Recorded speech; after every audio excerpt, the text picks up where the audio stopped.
Why do you think the US chose to withdraw from these international organizations right now? Talking about the Trump president, we must know that he's a 100%, maybe over 100% realist. The most important thing is national interests.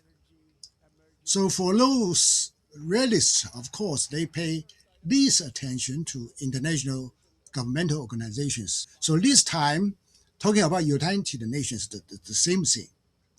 He doesn't want the United Nations to bother his plan.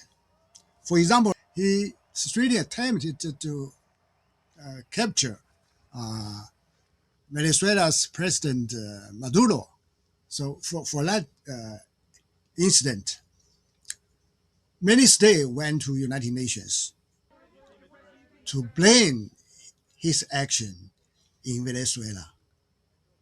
So that's what he really want to get rid of United Nations because it's kind of obstacle for his plan, not just in Venezuela. Maybe later on he might move into other nations in the, for example, in the Western Hemisphere.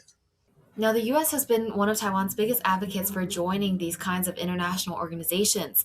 But with the US out, what do you think this means for Taiwan's chances of participating in the future? Without support from the United States, it's even further impossible for Taiwan to join international governmental organizations. For example, like the European Union, they can have kind of rhetoric support of Taiwan participation into international organizations, but the rhetoric speaking, they don't have this kind of power to push or to support Taiwan into international organization.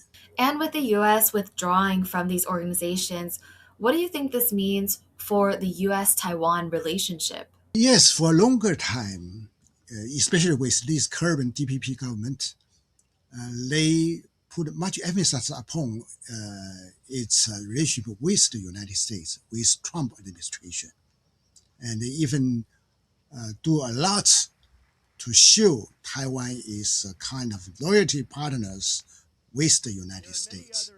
But with regard to a kind of a realist believer, especially President Trump, I'd like to say it's really hard because they pay least attention to international governmental organizations because I think it might, you know, influence upon U.S. power. So it is better for the United States to wear its power around the world without the constraints from any international organizations.